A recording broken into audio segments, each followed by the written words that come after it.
and becomes a statement. In your quest to enhance your team's culture and drive their motivation forward, Titan helps you drive corporate relationships forward.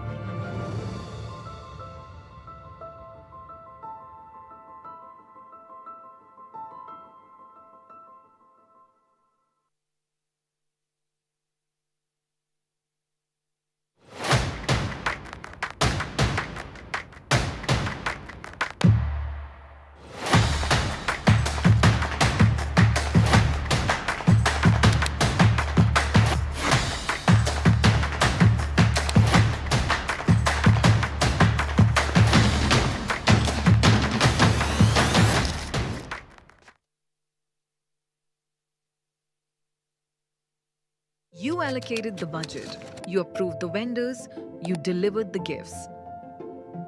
But did it motivate them? Did it inspire their loyalty? The cost of formality is more than you think. Team motivation has no price tag. Corporate gifting is not a formality. It is a milestone and moment of pride. Titan stood with us and no one else could have done it as beautifully as Titan. Tanishq के पीछे टाटा का नाम है। The Tata बोले तो विश्वास है। The gift which they curated was fabulous. And that's where gifting stops being a formality and becomes a statement. In your quest to enhance your team's culture and drive their motivation forward, Titan helps you drive corporate relationships forward.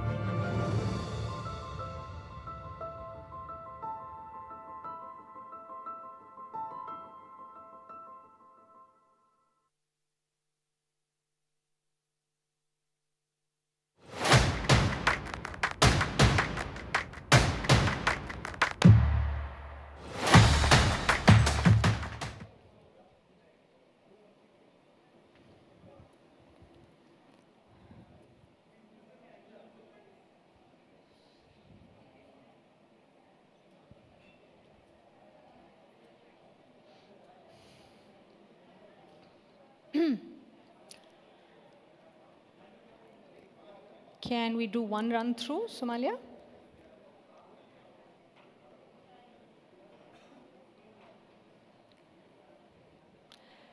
Tonight is about the people who build the places where we spend most of our lives.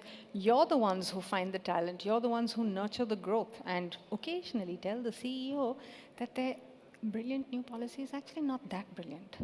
Yours is a job that I think is the second hardest after parenting. So please give yourselves a big, huge round of applause. There's perhaps nobody here who understands the weight of that responsibility better than the individual we are privileged to have with us this evening.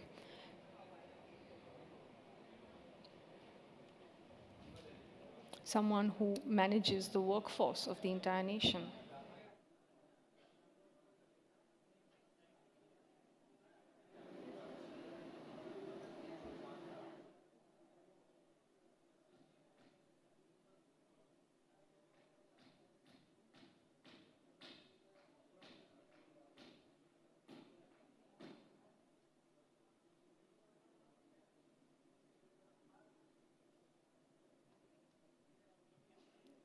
Please join me in a warm round of applause for Vandana Gurnani, Secretary, Union Minister of Labour and Employment. In a very short time, her ministry has overseen a historic expansion of social security coverage in India to 940 million people, a milestone recognized by the International Labour Organization. Also, the implementation of the 4 labour codes that are fundamentally reshaping the administrative and welfare framework for the Indian workforce. Before we invite Ms. Gurnani to the stage, we would like to thank those who have made this event possible. The NDTV HR Excellence Awards are presented by Future Staffing, corporate gifting partner Titan Company, and process partner Grant Thornton Bharat. And now, please welcome to the stage someone who truly understands that the heart of any great institution and indeed any great nation is its people, Ms. Vandana Gurnani.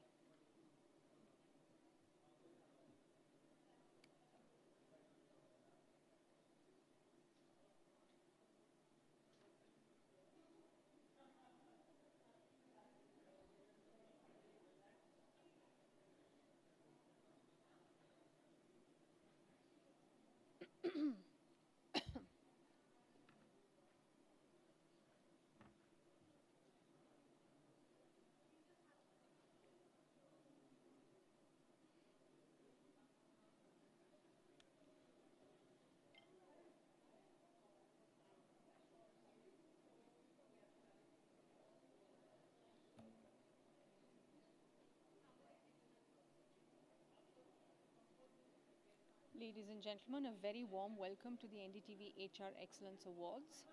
The NDTV HR Excellence Awards await. We have a room full of winners and a backstage with glittering trophies. Before we start, a special thanks to our very eminent jury who not only judged the entries and helped us find the winners of the HR Excellence Awards, but whose invaluable advice and guidance have given these awards the vision and direction to become a benchmark in the years to come, for years to come. So thank you to Sandeep Chaudhary, CEO People Strong, Rajiv Nayan Chaube, former Secretary, Ministry of Civil Aviation and former member UPSC, Sanjay Kapoor, Managing Director, Russell Reynolds Associates, Hema Ravichander, Strategic HR Advisory and former CHRO, Infosys Limited, Rajiv Dubey, former Group President, HR and Corporate Services and CEO, Aftermarket Sector, Mahindra & Mahindra, Manoj Garg, Group CHRO, Dr. Lal PathLabs, and Shailaja Singh, CHRO of the Oberoi Group.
I was saying that Ms. Gurnani will be doing a keynote address.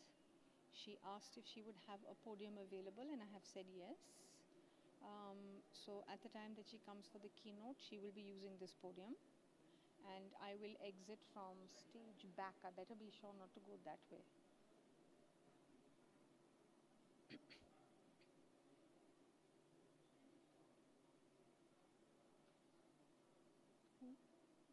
Who's saying this? Who's saying this? Can we check with she is here, but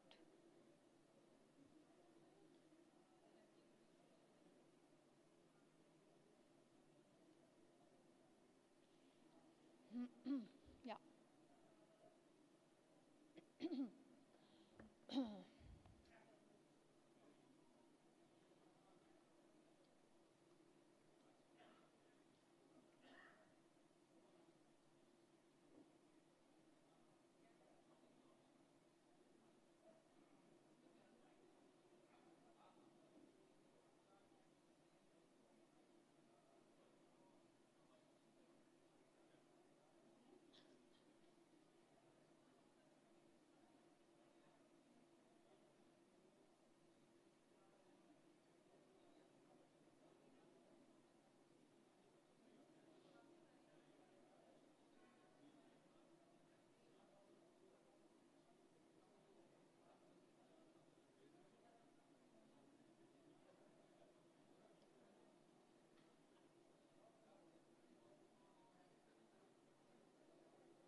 You allocated the budget, you approved the vendors, you delivered the gifts.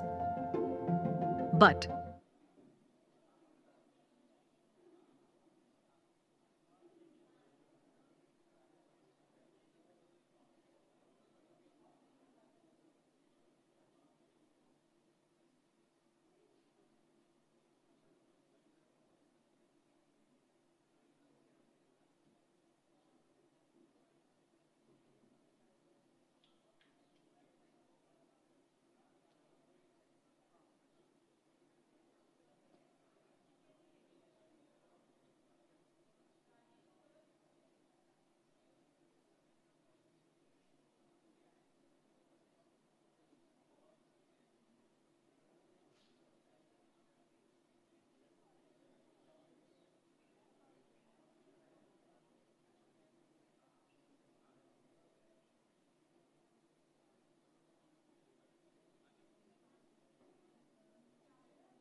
Second bunch.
Good afternoon, ladies and gentlemen. May I request those of you in the hall and those of you outside the hall, in case you can hear me, to please take your seats. The Secretary, Union Ministry of Labour and Employment, Ms. Vandana Gurnani, will be with us in just a short while, and then we will get the awards ceremony underway.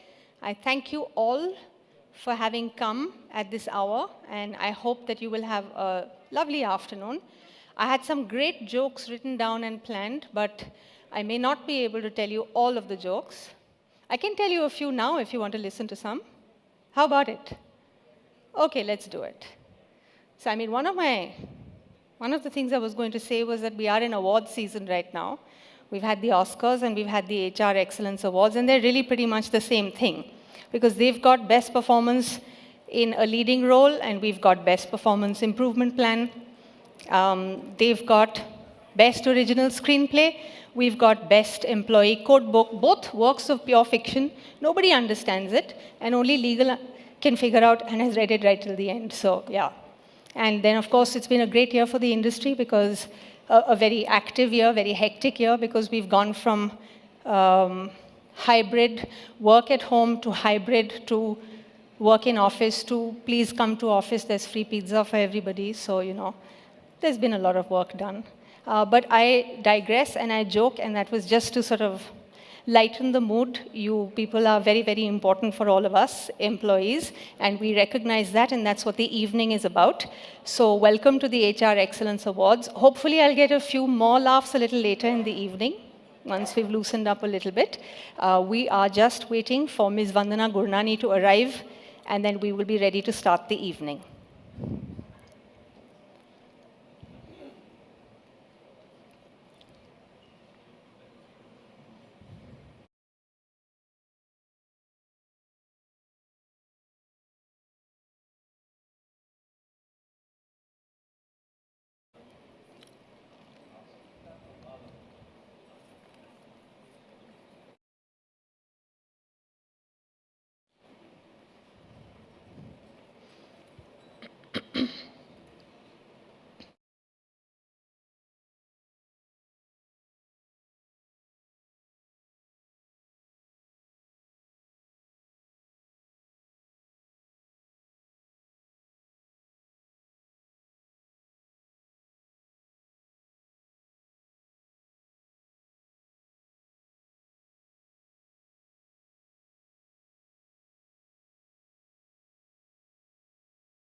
Ladies and gentlemen, do take your seats. We believe Ms. Gurnani is here and is about to enter the hall here at the Pullman Aero City for the NDTV HR Excellence Awards. She is, of course, the Secretary, Ministry of Labour and Employment, and our chief guest for today. Let's welcome her with a round of applause, shall we? She's entered the hall now.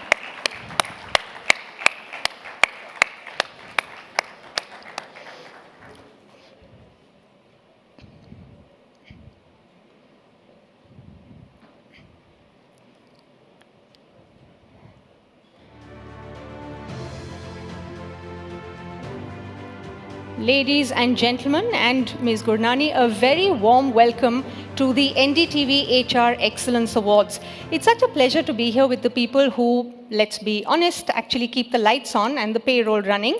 But in all seriousness, tonight is about the people who build the places where we spend most of our lives. You're the ones who find the talent. You're the ones who nurture the growth and occasionally tell the CEO that their brilliant new policy isn't that brilliant, actually. I mean, yours is a job that I actually consider the second hardest in the world after parenting. So please give yourselves a big, huge round of applause for being here this evening. Okay.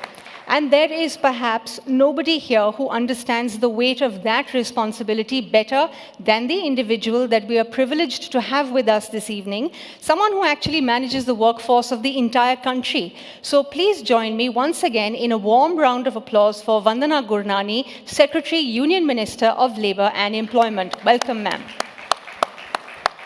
In a very short time, the ministry has overseen a historic expansion of social security coverage in India to 940 million people, a milestone recognized by the International Labour Organization. Also, of course, as all of you know, the implementation of the 4 labour codes, which have fundamentally reshaped the administrative and welfare framework for the Indian workforce.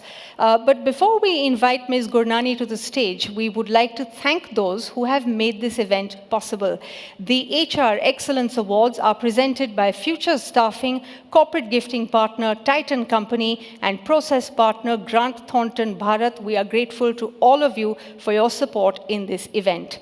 And now, please welcome to the stage for her keynote address someone who works every day with the principle that at the heart of any great institution, indeed any great nation, is its people, Ms. Vandana Gurnani.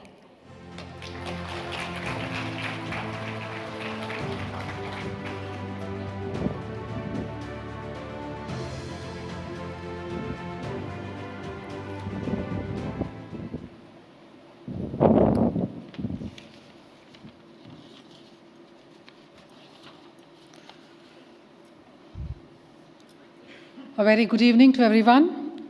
Good evening to the NDTV and Futures teams, to the respected jury members, distinguished industry leaders, and all the esteemed guests present here today.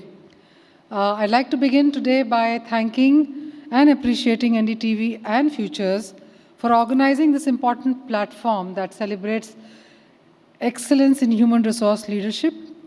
The NDTV Excellence Awards recognize organizations and leaders who are setting benchmarks in people-centric workplaces. Workplaces where employees are not merely seen as resources or as cogs in the wheel, but they are seen as drivers of growth, productivity, and most importantly, innovation. I'd also like to extend my heartiest congratulations to all the nominees and the awardees in advance. Your achievements reflect the growing commitment of Indian industry towards creating inclusive, progressive, and forward-looking workplaces.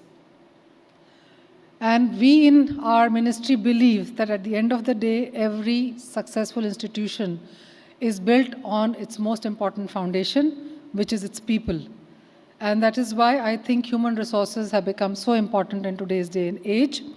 And it is with this very philosophy that the Government of India has recently implemented the 4 new labour codes.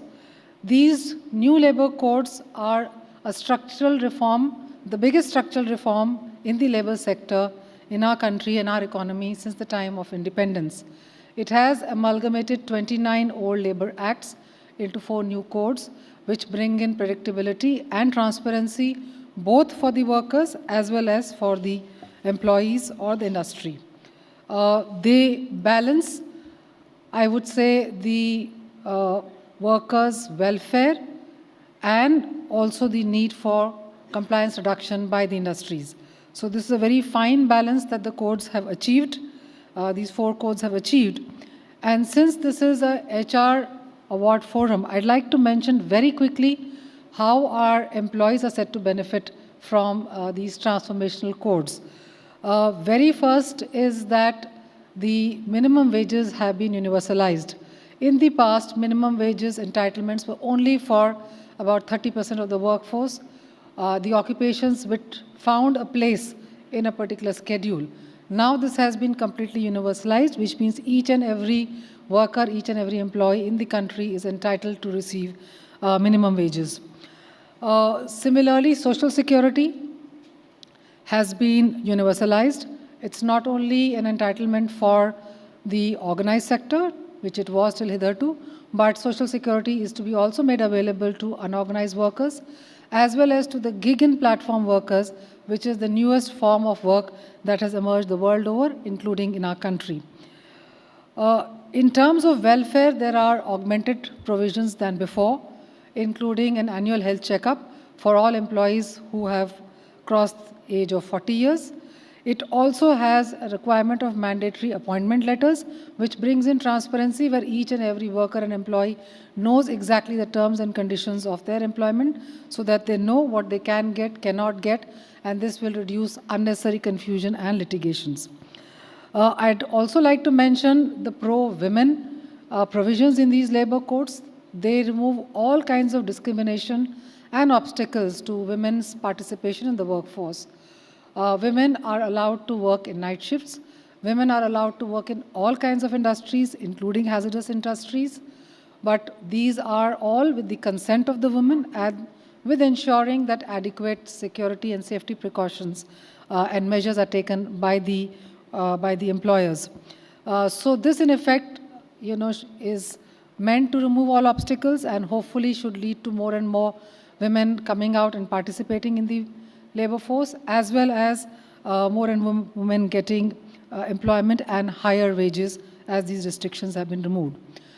From the industry perspective, there's a huge reduction in compliances in terms of the rules and the sections, but also in terms of decriminalization, in terms of filings of returns and various other registers, etc.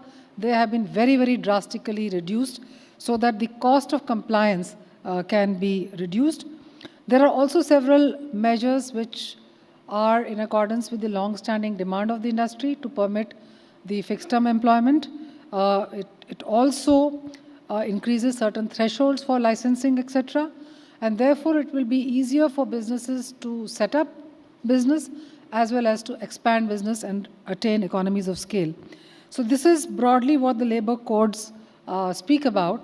I would not like to dwell too much on this, but I'd just like to mention that there have been studies which have been done which show that there is a huge scope of generation of employment on account of these measures and these new laws which have come into place. While the country has made steady progress in employment, with the unemployment rates reducing steadily down to 3.2%, the RBI CLEMS data also shows that in the last few years, 17 crore new jobs have been added. EPFO data has shown that in the last few years, 8 crore jobs have been added. So what we hope is that these new labor laws and this legal framework will give a further spur to employment in the country. However, while these policies and laws create the framework, the real transformation happens only within organizations. And this is where I would say the HR leadership and all of you present here become extremely important. And the organizations which invest in skills, employee well-being, diversity, flexible work arrangements, and inclusive workplaces are not only improving productivity, they are also building resilient and future-ready institutions.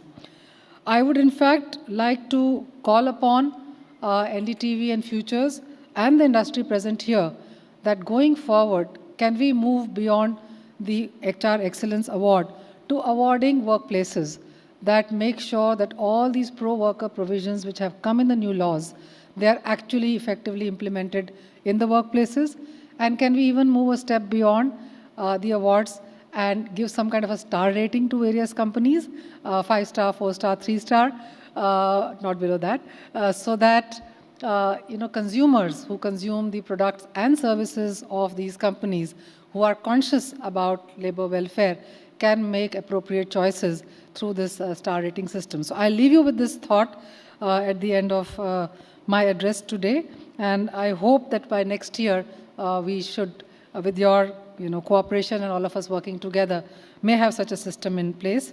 And therefore, let's all work together to ensure that our country, as it moves towards Viksit Bharat, the goal set by our Honorable Prime Minister, is a story of better jobs, stronger workplaces, and greater opportunities for each and every worker in our country. Thank you. Do stay with us, ma'am, on stage. I would like to invite on stage very quickly Shri Dhiresh Kukiya, Head Client Servicing Futures, to felicitate Ms. Gurnani and express his appreciation, our appreciation as a matter of fact, at her presence here.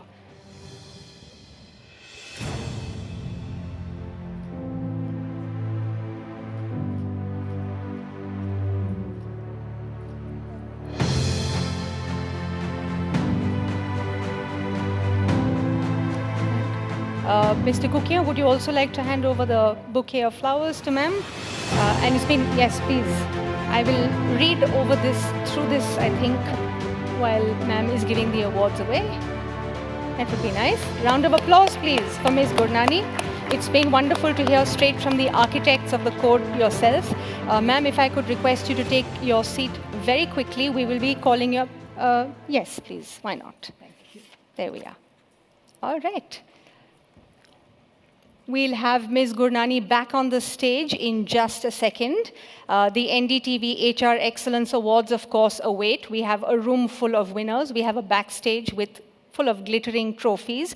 But before we start, we'd like to express our gratitude to our very eminent jury who have not only judged the entries and helped us find the winners of the HR Excellence Awards, but whose invaluable advice and guidance have given these awards the vision and the direction to become a benchmark for years to come. And of course, we've also received great advice from Mr. Gopalakrishnan, who's sitting here right in front. So thank you to our jury, to Shri Sandeep Chaudhary, CEO People Strong, to Shri Rajiv Nayan Chaube, former Secretary, Ministry of Civil Aviation. A round of applause, please, for all of them. And former member, UPSC. Sanjay Kapoor, Managing Director, Russell Reynolds Associates. Hema Ravichandar, Strategic HR Advisory and former CHRO, Infosys Limited. Rajiv Dubey, former Group President, HR and Corporate Services. And CEO, Aftermarket Sector, Mahindra & Mahindra. Manoj Garg, Group CHRO, Dr. Lal Path Labs. And Shailaja Singh, CHRO, the Oberoi Group. Another round of applause, ladies and gentlemen, for our fantastic jury. Right, and now to get the business end of the evening off to a start and to give away the awards, I'd like to invite back on stage Secretary, Ministry of Labour and Employment, Vandana Gurnani, and also our jurors, Sanjay Kapoor, MD, Russell Reynolds Associates, and Shri Rajiv Nayan Chaube, former Secretary, Ministry of Civil Aviation and former member UPSC, and also NDTV's political editor, Vasudha Venugopal. May I invite you all on the stage, please?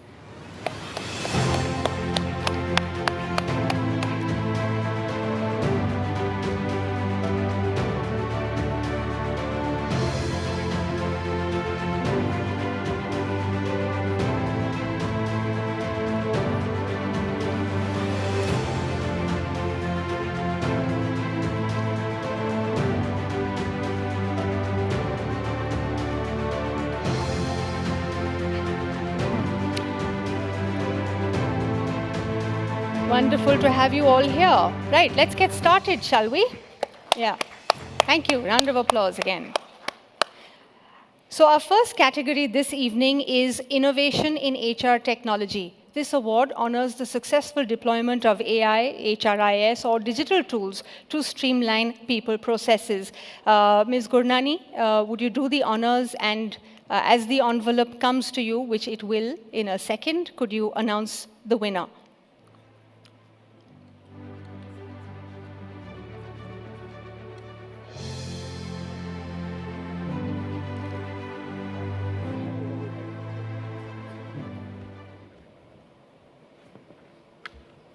Back side से जाए। I have to announce this. Okay. Category is Innovation in HR Technology. The winner is TVS Motors Company Limited. Wow.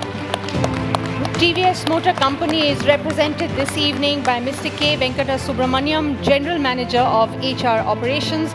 The TVS Motor Company wins this award for their TVS HR Super App and HR Shared Services Digital Transformation.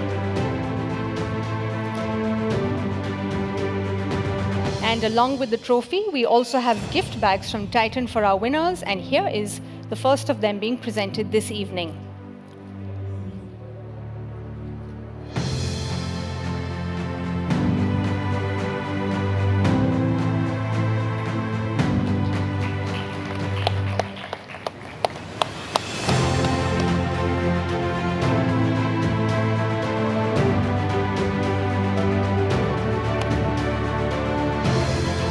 Congratulations, gentlemen. Round of applause. Winners in Innovation in HR Technology. Our next category is for the Best Learning and Development Program. This is awarded for creative strategies that address skill gaps, help upskill and reskill across industries, and foster a continuous learning culture. And I request you now, ma'am, to do the honors with the envelope.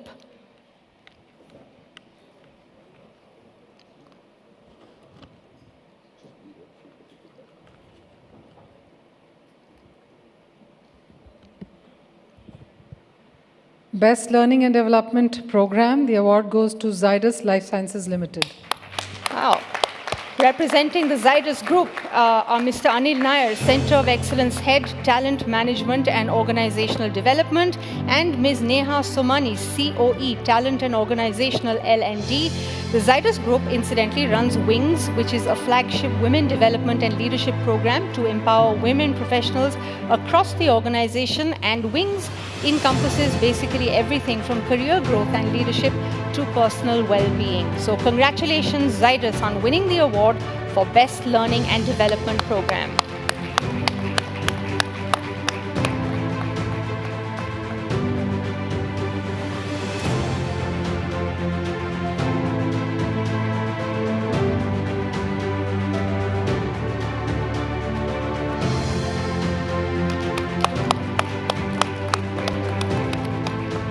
Right. Now, to give away the award for the next category, I would like to request Savita Vijayan, Lead Employee Experience and Employer Branding Titan, to join us on stage. A round of applause to welcome Ms. Vijayan on stage.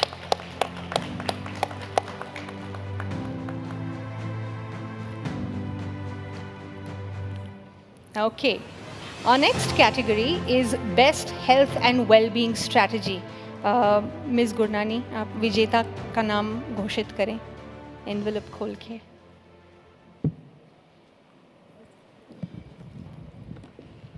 Best Health and Well-being Strategy. The winner is Make My Trip. Make My Trip.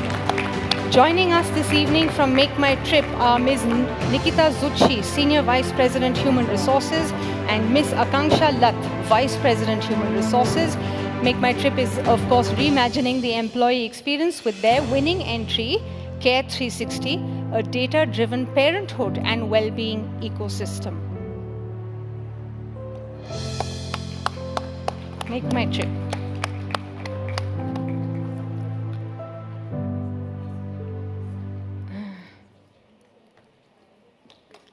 Appreciation there from the jury for their winning entry. Care 360, as we said. There you have it. Make My Trip. The people responsible for the people responsible for our tickets. I'm just saying. Okay. Lovely. Thank you so much for joining us, and thank you, Ms. Vijayan, for joining us on stage. And Vasudha, thank you so much for being on the stage as well. We'll have you back in a while. Are you? Okay. Mr. Shaw and Vasudha, leave us on stage. All right. For the next award, I would like to invite up on stage founding partner and chairman of Future Staffing, Mr. Farhan Azmi. Would you join us on stage, Mr. Azmi?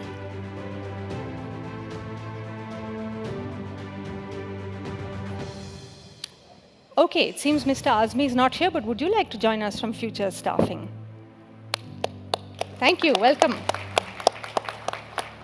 Yes, all right.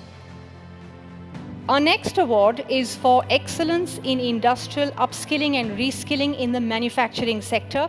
This award recognizes organizations within the manufacturing sector that have bridged the skill gap by integrating innovative training modules into the industrial floor. Ms. Gurnani, could I request you to announce the winner? Okay. Excellence in industrial upskilling and reskilling in manufacturing. The winner is Ashok Leland Limited. Ashok Leland wins the award for powering manufacturing excellence through their Nalanda Center of Excellence, which focuses on high-level training and skill development in advanced manufacturing technologies. They are represented this evening by Mr. Jasmeet Bhatia, President HR, and a team from Ashok Leland that we are very pleased to have on stage.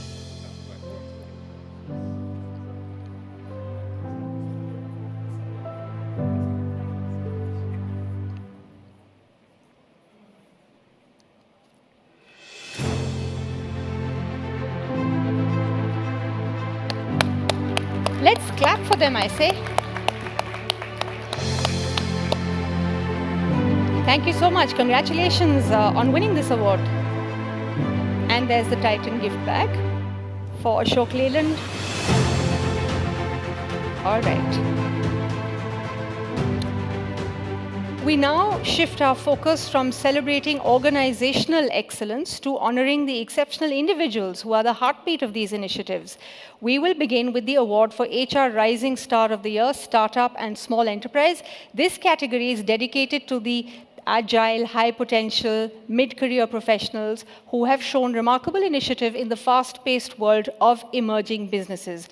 Ms. Gurnani, if you have the envelope, I request you to do the honors.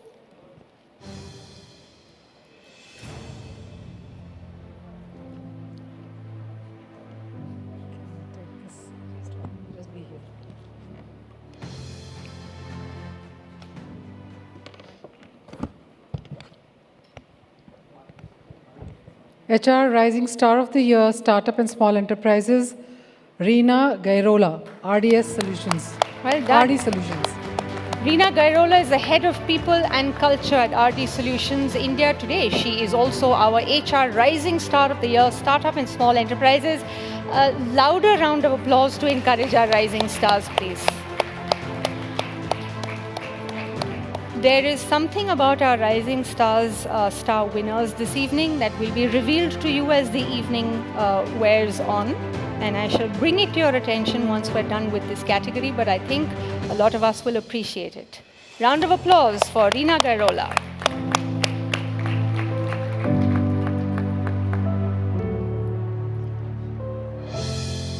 Thank you and congratulations. Okay.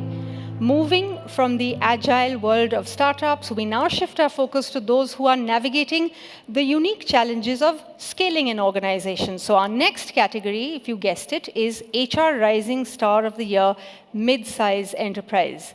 Ms. Gurnani, the envelope, please.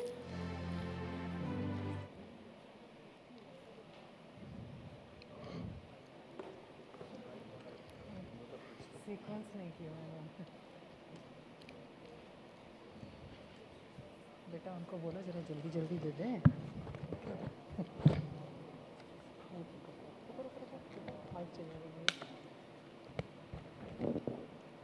Can I take this? HR Rising Star of the Year Mid-Size Enterprise goes to Navpreet Kaur, Country Inn and Suites by Radisson, Zirakpur. Please make your way to the stage. Navpreet Kaur, People and Culture Leader, Country Inn and Suites by Radisson Zirakpur, the Radisson Hotels Group. She is our HR Rising Star in Mid-Size Enterprises.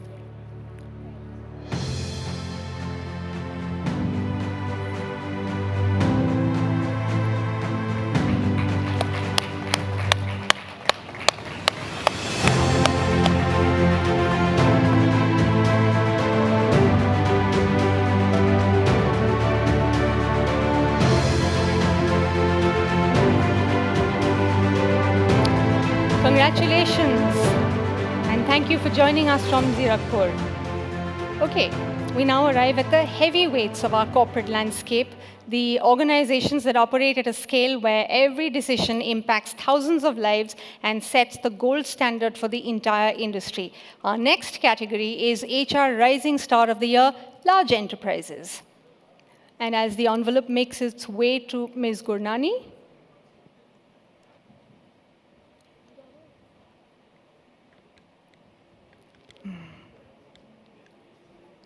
we try and keep the suspense going longer, you see. So,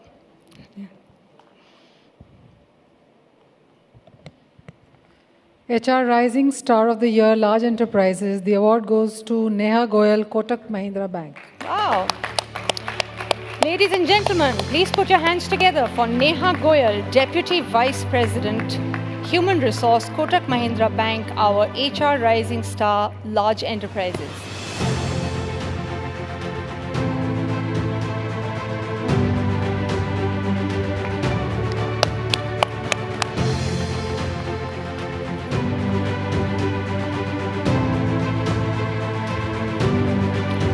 I don't know if you've noticed, but all three of our HR Rising Stars of the Year are women.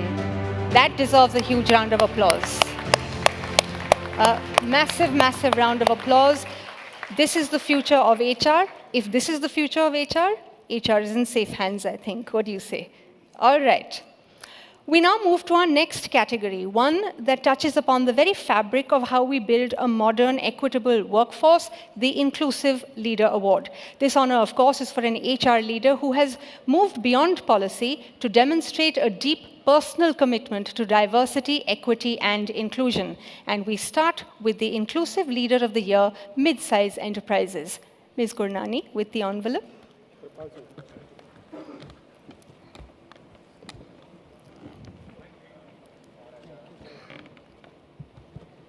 Inclusive Leader of the Year, Mid-Size Enterprises. The award goes to Kripal Singh Zala, MAS Rural Housing and Mortgage Finance Limited. Congratulations. Kripal Singh Zala could not be with us this evening. Receiving the award on his behalf is Vaishali Sood, Senior Managing Editor, Special Projects, NDTV. The award, of course, is for Kripal Singh Zala, Senior Human Resources Manager, MAS Rural Housing and Mortgage Finance Limited, for Inclusive Leader in the Mid-Size Enterprise category.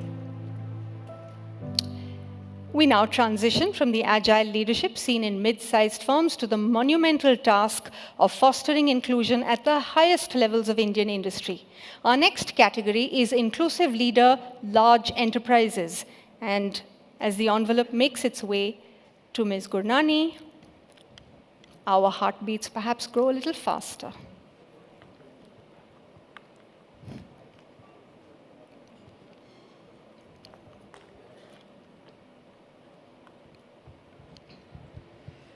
Inclusive Leader of the Year, Large Enterprises. The award goes to Dr. Jagmohan Singh Rishi, Wockhardt Limited.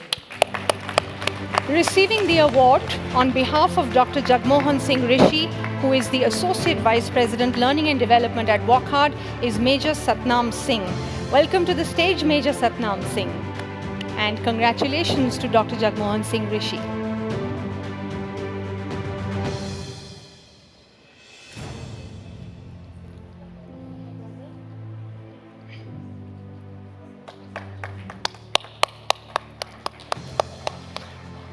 I think I overheard the lady say that she is the sister of the gentleman who's won the award. A round of applause for her, please.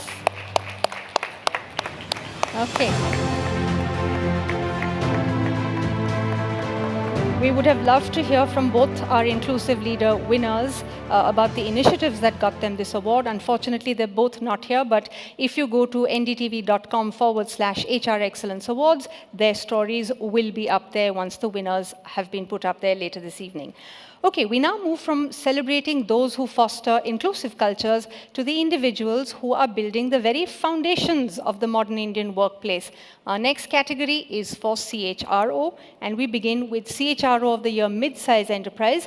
In a mid-size organization, the CHRO, as you all well know, is the vital architect of growth, balancing the agility of a scaling firm with the structured excellence of a major corporation. These leaders are the ones who are turning professional potential into the economic drivers of our national economy. And if the envelope could make its way to Ms. Gurnani, it has already. Wow, Yes. okay, that was quick today.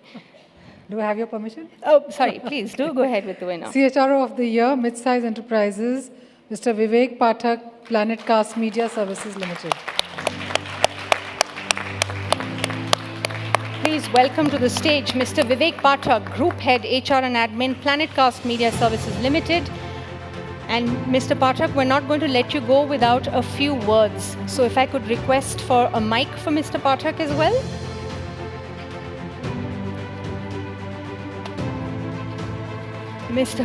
There's a mic right behind you, Mr. Pathak. If you could just grab that and tell us, address Thank you, the ma'am, audience. and thank you, NDTV and Futures. Though I'm receiving this award, but frankly speaking, all the effort behind the scene is to my team, which is there, here with us, all Shweta, Charu, Atul, and all. So congratulations to you too. We in Planetcast, we believe in, though we pursue to achieve the big task, but we do not forget to achieve this small one, because, in Hindi we says that छोटी-छोटी बातों का होना छोटी बात नहीं होती, क्योंकि छोटी-छोटी बातों से ही पूर्णता आती है. So that's what our philosophy is. Thank you very much. And as we say in NDTV, God lies in the details. That's, I think, what you were trying to say. Congratulations once again, Mr. Vivek Pathak. Okay. We now, for our next category, I would like to invite up on stage Futures Staffing. Mr. Azmi perhaps is still not here, but would Mr. Dhiresh Kukiya be able to join us on stage again?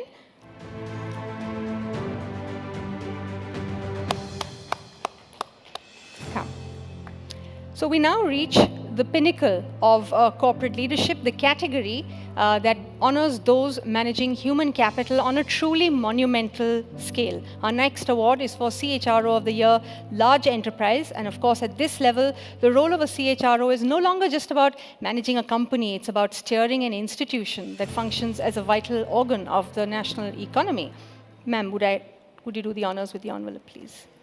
CHRO of the Year, Large Enterprise is Rashmi Govil, Indian Oil Corporation Limited.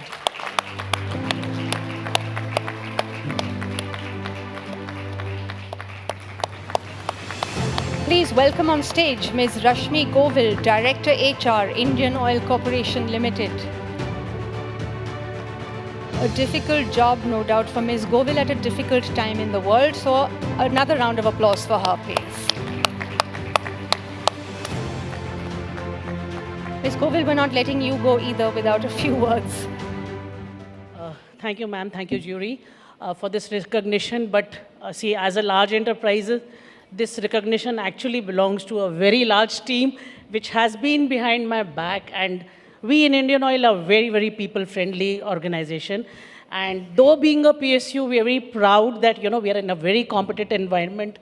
And you can see what the situation today is of energy. So they're driving people through Operation Sindoor, driving people through all the troubles the country go through. It's a very, very proud moment for Indian Oil per se. Thank you so much. How amazing. Congratulations. And like I said, you're doing a difficult job at a difficult time in the world. It must make it quite tough for you. Absolutely, absolutely. To keep everyone's Thank you so morale much. going. But congratulations and thank you for joining us. Thank you so much. Thank you. Right. I'd like to thank our jurors, Mr. Sanjay Kapoor and Shri Rajiv Nayan Chaube, for being here with us. And could I request you gentlemen to take your seats? And Ms. Gurnani, do stay on because we have a few more awards to go. So we're now transitioning. We'd like to once again thank our jurors for having guided us through this entire process. A round of applause for the jurors who have been on stage and for those who couldn't join us today. Okay. We now transition from our jury-deliberated categories to a very special segment this evening, the non-jury awards. These honors recognize institutions and individuals whose impact is so foundational and so self-evident that they stand as benchmarks for the entire nation. I beg your pardon.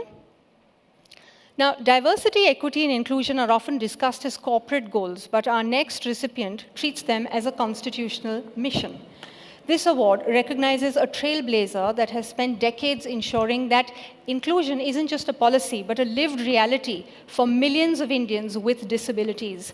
For their relentless advocacy in bridging the employment gap for those with disabilities, and for being the primary voice for disability rights in India's workforce, the DEI Visionary and Inclusion Trailblazer Award goes to the National Center for Promotion of Employment of Disabled People, NCPEDP. A round of applause, ladies and gentlemen, for them.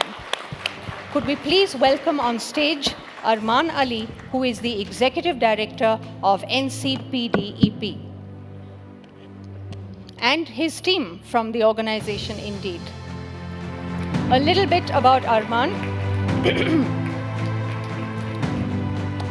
Arman Ali has been a disability rights activist for over 2 decades, but incidentally, before NCPEDP, he worked as the HR specialist, Equal Opportunity Initiative at Infosys. He has also held several honorary positions in various important committees of government and won several awards for inclusivity and diversity. And this is the team from the National Center for Promotion of Employment for Disabled People, NCPEDP.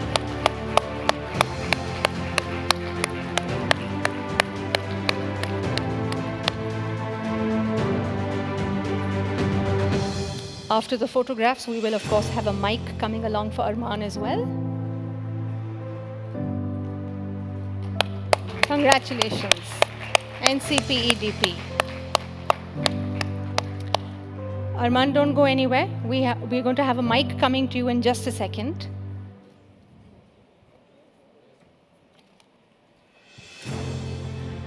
Which is coming from right behind you.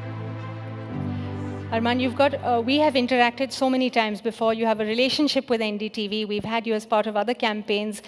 These are conversations we've had before. Today, you've got a room full of HR professionals sitting in front of you. What would you like to say to them? First I would like to say thank you to NDTV and Futures Group for, thinking about us, considering us in this category of award. And you rightly mentioned about my team. But I have an invisible team of millions of disabled people in this country who don't see the light of the day. And this award and all the recognitions that NCPEDP gets goes to them. It is dedicated to them. And all of you sitting here,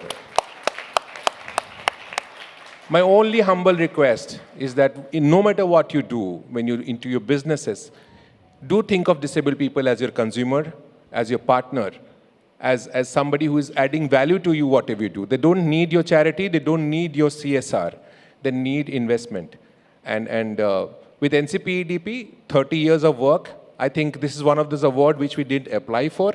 So this comes as a great, motivation, comes as a shot in our arms. And for again, the millions of people who are invisible, my only request to all of you is to please, in whatever you do, include disability as a principle, as a founding pillar. Thank you so much. Absolutely. Thank you, Arman. And I'd like to say that this is one category, or these are the categories, in addition to all the others, of course, that are very close to our heart at NDTV. And we hope to interact much more with you in the future. But thank you so much for joining us, and congratulations, Mr. Arman Ali and NCPEDP. Thank you so much for being on stage with us. Okay. Now, governance is the bedrock of trust between an organization and its people. This next category honors an institution that has undertaken massive reforms to streamline administrative processes and expand social security coverage, milestones that have in fact brought protection to nearly 940 million people across the country. So, for fundamentally simplifying PF transfers for millions of Indian workers and putting the worker really at the center of the system, the Award for Excellence in Employee-Centric Governance is presented to the Employees Provident Fund organization. Round of applause, ladies and gentlemen. To receive the award, we would like to welcome on stage Shri Ramesh Krishnamurthy, Central Provident Fund Commissioner, Ms. Roli Shukla, FA and CAO, Shri G.R. Suchendranath, Additional CPFC, and Shri Salil Shankar, Additional CPFC. We've got to clap loudest for them. हम सबका PF अटका होगा नहीं तो. I'm just joking. I'm just joking, sir. Okay. Yeah. Let's hear it for EPFO. Winners of the Employee-Centric Governance Award, the non-jury category. And it is a team, so more members of the team are being beckoned over for the photograph.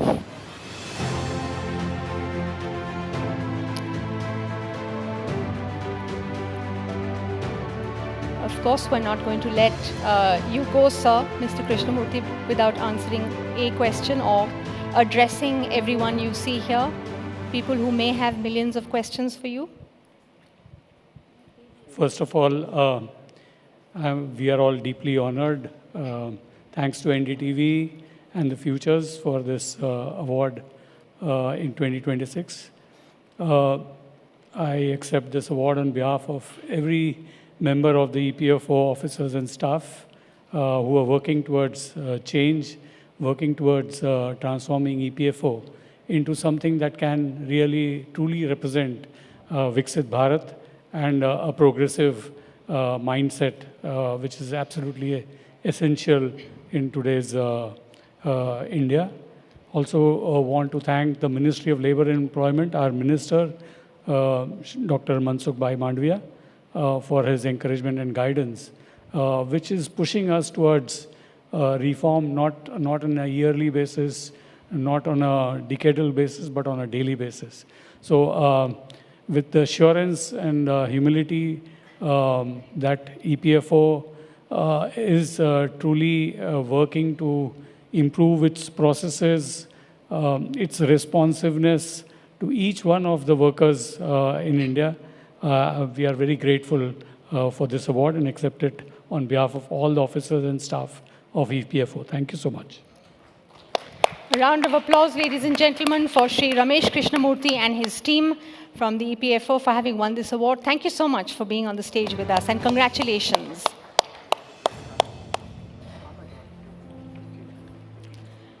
And now we come to our last award this evening. We conclude this segment with our highest individual honor. In an industry that celebrates the new and the next, this award pauses to honor a legacy of wisdom, ethics, and profound leadership. It recognizes an individual who has spent a lifetime as an architect of corporate culture, navigating more than 60 countries, various global business forums, to represent the very best of Indian management. And I've had a little experience of that in the few conversations that we've had. For a distinguished career spanning decades of excellence, for being a global thought leader in management, and for his indelible contribution to the ethos of the Tata Group, the Lifetime Achievement Award at the NDTV HR Excellence Awards is conferred upon Mr. R. Gopalakrishnan, former Executive Director, Tata Sons. Round of applause. Mr. Gopalakrishnan, could we have you on stage?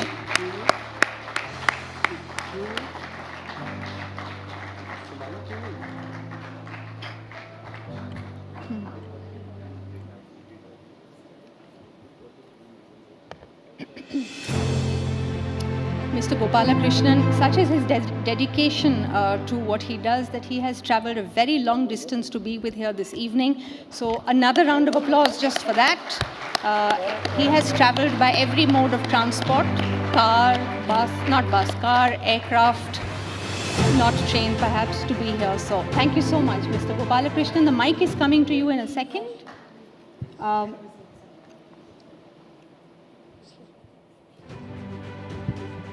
You want me to say a few words? We would absolutely after a lifetime achievement.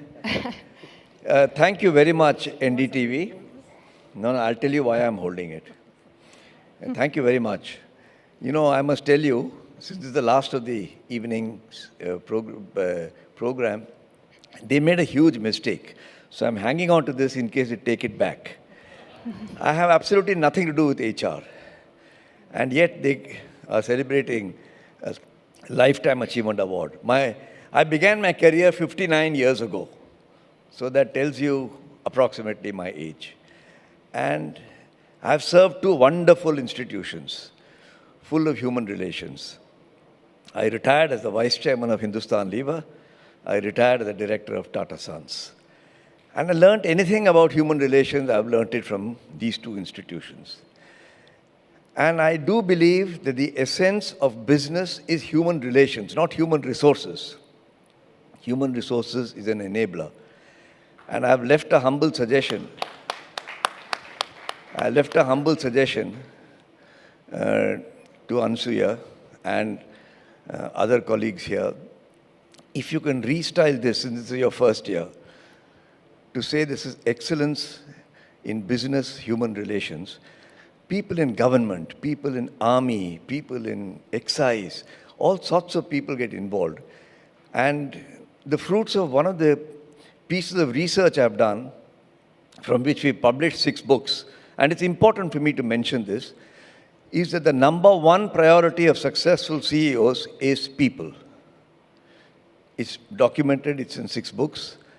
And I would like to therefore thank all the people I have worked with, all the people all of you will work with, and to request NDTV that they should try to rebrand this to make it the scope much wider so that we can all achieve the dreams that we're working for. But thank you, NDTV. Thank you very much. Thank you so much, Mr. Gopalakrishnan. And Ms. Gurnani, there's just one last order of business. Perhaps I could request you to stay here as well. If I could request all the winners of this evening to just come on the stage for a very quick group photograph before we let Ms. Gurnani go for her all-important meeting. And we thank you so much, ma'am, for having taken the time out and come for the HR Excellence Awards. We will next year be renaming them as per Mr. Gopalakrishnan's suggestion and expanding them as per the suggestions from many of you, including my friends from Grant Thornton, who have been extremely helpful through this entire process. Could I request all the winners to come on stage? Let's take a big group photograph.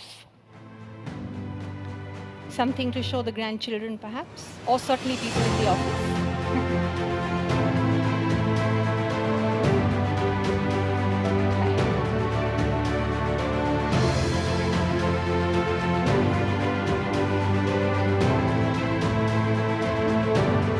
Could I also request our CHROs to join us on stage, please? Mr. Sanjay Kapoor and Mr. Rajiv Nayan Chaube, if I could request you to join the winners on stage.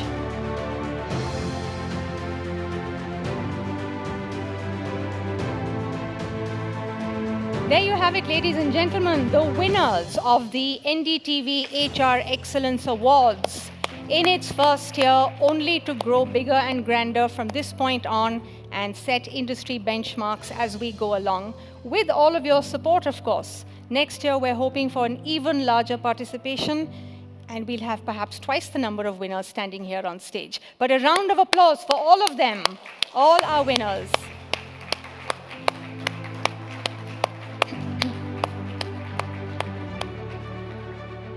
And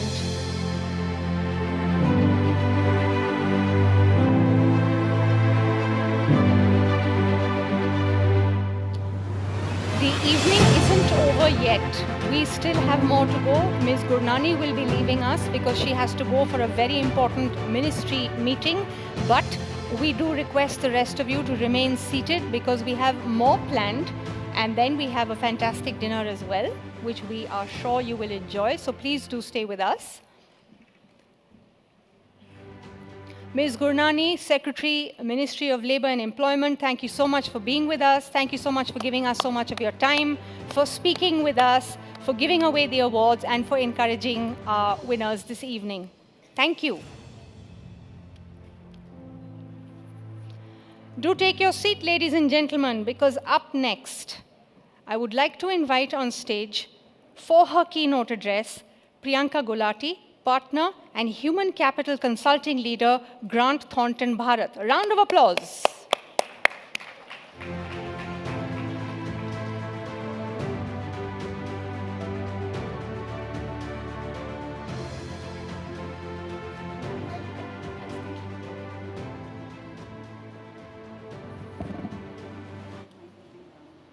That's fine. Suit yourself. Is the presentation on? Sorry. Yeah.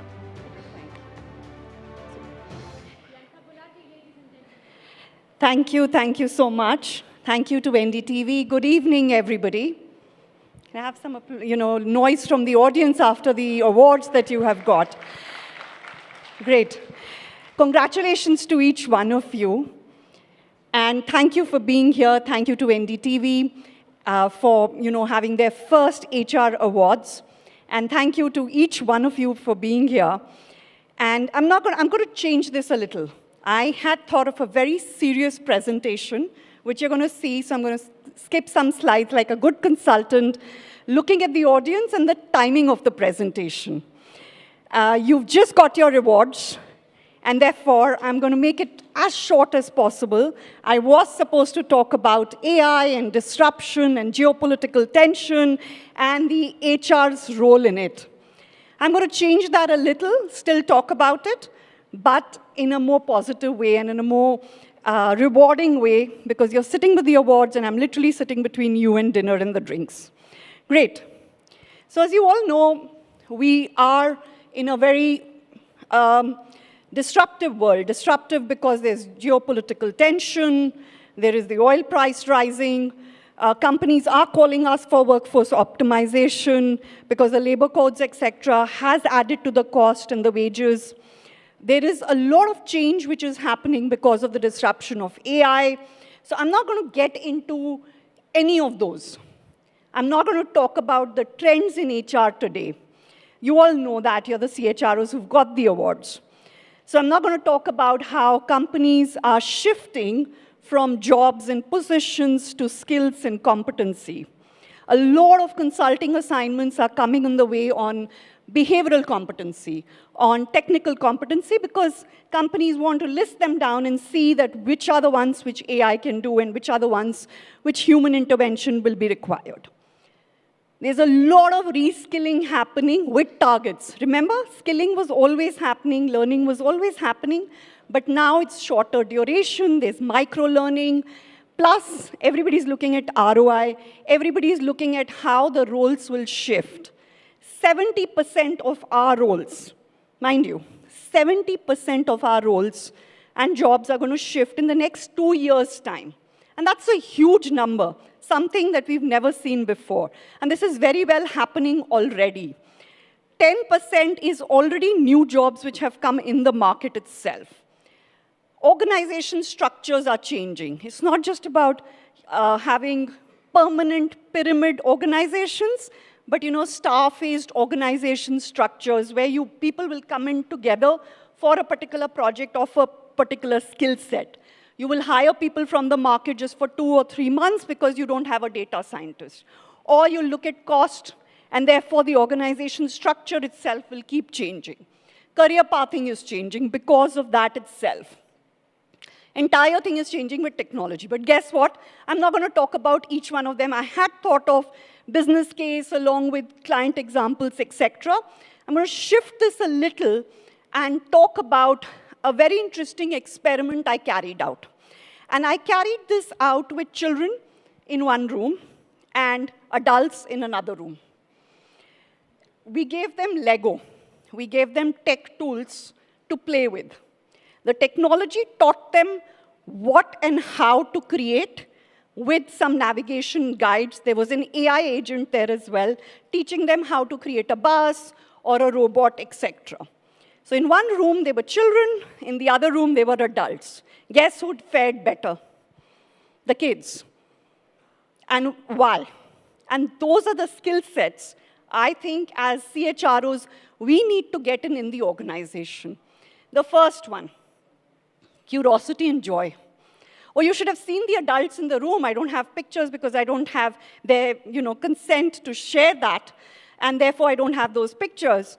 The room with the adults, they were taking notes. They were navigating through the technology. They were looking at the blocks of Lego to see what to create and how to create.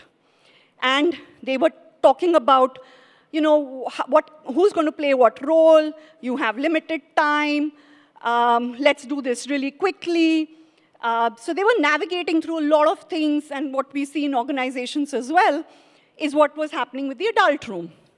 With the children, there was super joy and curiosity to create. They started playing with the Lego day, second one itself.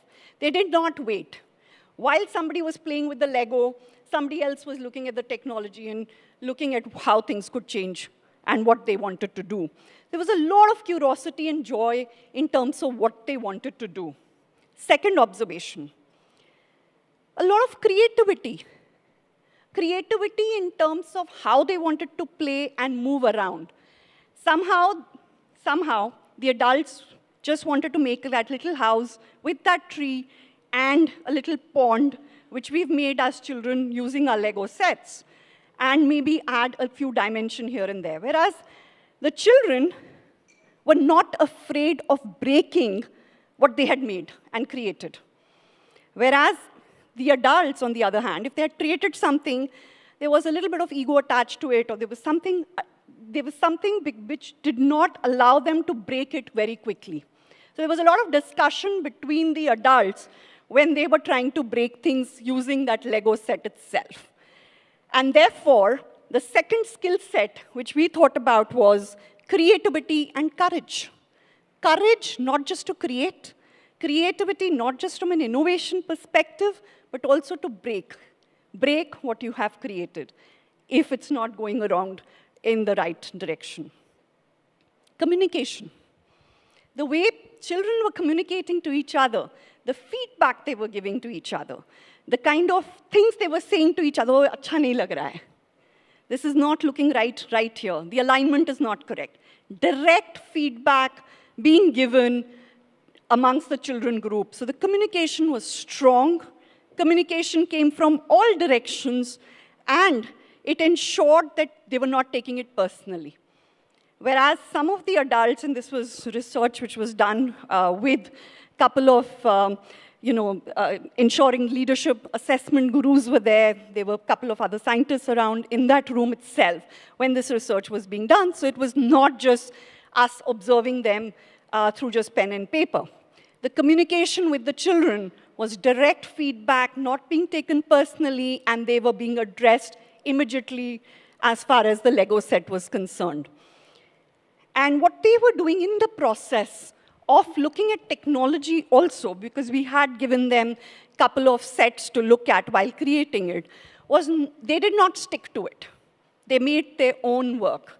So if there was instruction which was given, because of the curiosity and the creativity, they used a bit of it, but not the entire instruction A to Z, which made them more like builders rather than just followers of a particular technology or a set which was given to them. Now, why am I telling you this little story or this little research that we did? The reason is there is a lot of tension. There is a lot of disruption. There are a lot of things which are happening. But as CHROs, I think one of the things that we need to do is to ensure that these behavioral skills are the center of the entire organization, whatever the behavior skills you want to create for your organization. And we ensure that each person is allowed to build on these skill sets as well, is allowed to fail, there is communication lines, there are builders in the organization rather than just followers or learners. So we just wanted to kind of quickly share this with you, the research of curiosity and joy, creativity, and ensuring that there is communication so that we create builders rather than just followers or what the technology is teaching them. Last, I just want to leave you with the Chanakya Niti. There is a lot happening. In coaching and development in itself, we were trying out a tool. And the tool actually helped a person to select what kind of certification the person wanted from a coach. Second, also, what number of experiences the person wanted, what kind of voice you want. So you have all that in technology. And empathy was also there when the coach, did a few coaching sessions with the person. So a lot is changing, as you already know, in HR itself. Your entire learning in career pathing solutions, your entire recruitment, your entire organization structures, workforce planning, along with coaching, etc., is happening through AI. But I think what is not changing is the human sentiments and the behavior. And if we can work on those as CHROs, I think we have a long way to go. The Chanakya Niti is to use the khichdi methodology. I don't know how many of you have heard the story of the khichdi, which was very hot. And therefore, what Chanakya did was he observed a little boy and how he was having khichdi. He had the entire plate, which was hot piping khichdi, right in front of him.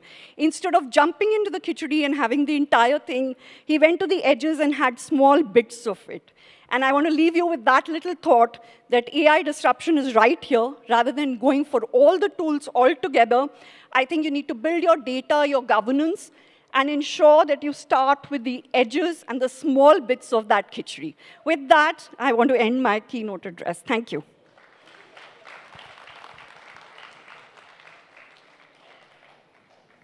Thank you so much.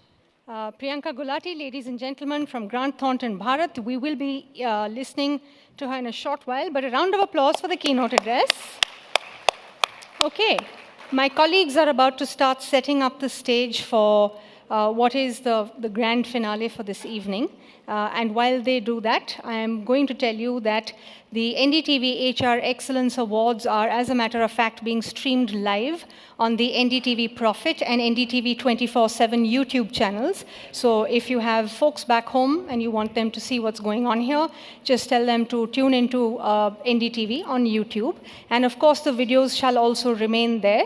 And so you can go and see yourself get an award or speak or be part of the audience. That's all fantastic things. We're so glad you could all be here for the NDTV HR Excellence Awards. And, on a slightly lighter note, a quick show of hands, how many of you have seen the film Up in the Air? Up in the Air? Was this a question you were all expecting? Do you all get asked this question all the time anyway? Maybe you do, I don't know. Okay, not so many hands. See, when I decided to MC this program, I thought I'd be doing it in front of a room full of George Clooney's. George Clooney's in that film. But yeah, fantastic. Give yourselves a round of applause for that. But I will take your collective wisdom over his chin any day. My gosh, HR jokes are very tough to land, and I'm sweating under the collar now. So how about just a round of laughter from me once? Thank you. Okay, lovely. All right. I do believe the director has rescued me and said that the setup is ready. So I would now like to turn your attention to our next event this evening, which is a panel discussion on HR in the age of AI. For the panel discussion, I would like to invite on stage Shri P. Dwarkanath, former Chairman GSK Consumer Healthcare, Mr. Sandeep Girotra, Chief Human Resource Officer DCM Shriram, Priyanka Gulati, once again, Partner and Human Capital Consulting Leader, Grant Thornton Bharat, and Savita Vijayan, Lead Employee Experience and Employer Branding Titan. And to conduct the panel discussion, my very able colleague, Suchetna Ray. A round of applause.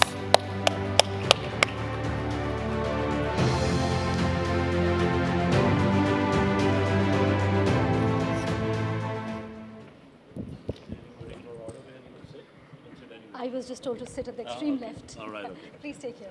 Please go ahead. Not afraid for ourselves. Thank you. I would have loved the women to perhaps Really? punctuate Okay. this show. All Yeah, right. why not? Okay. Swap. Why don't you come? Yeah, please, yes.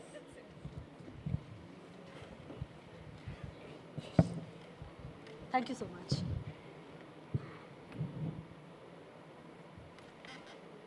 Thank you, Anasuya. Your jokes landed so well that this is going to be a very tough act to follow. I have the onerous task of leading the panel discussion, and the panel discussion is called HR in the Age of AI. With me, I have extremely venerable panelists.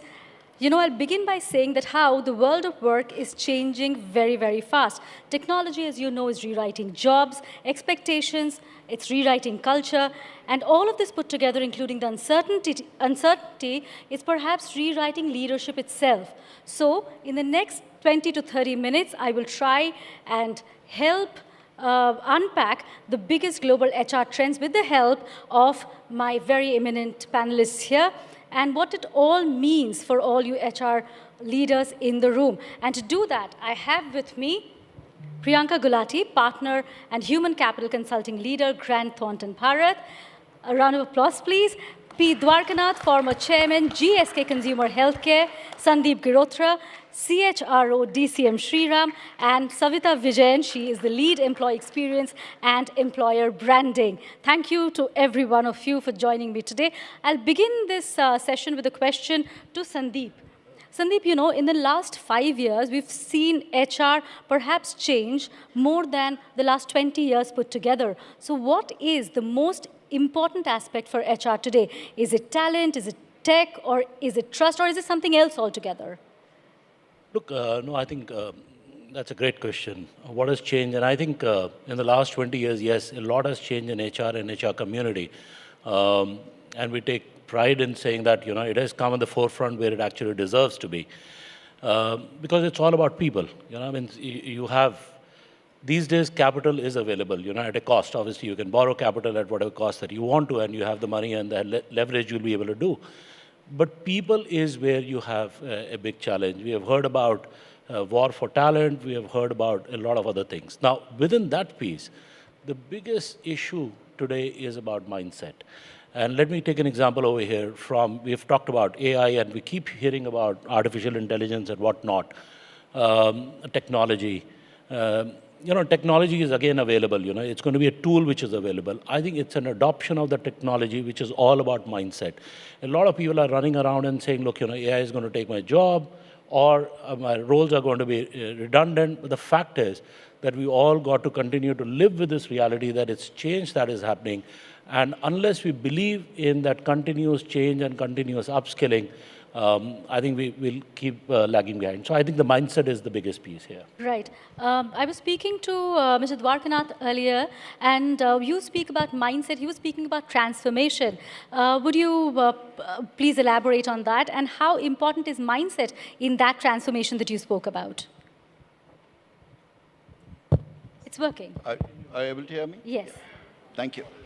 It's a great question. I think, you know, just let me build on it before I come straight to it.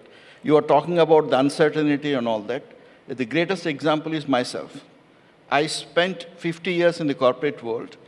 I was in one company for 41 years, but the company's name has changed 5 times. Okay, so I think that is that managing uncertainties. It is not just due to technology. Today you are seeing other aspects like geopolitics, tariffs, global warming, and so on. So the challenge and the beauty of HR is, when I started in early 70s, I think the question was, it was seen more in hatch, match, and dispatch.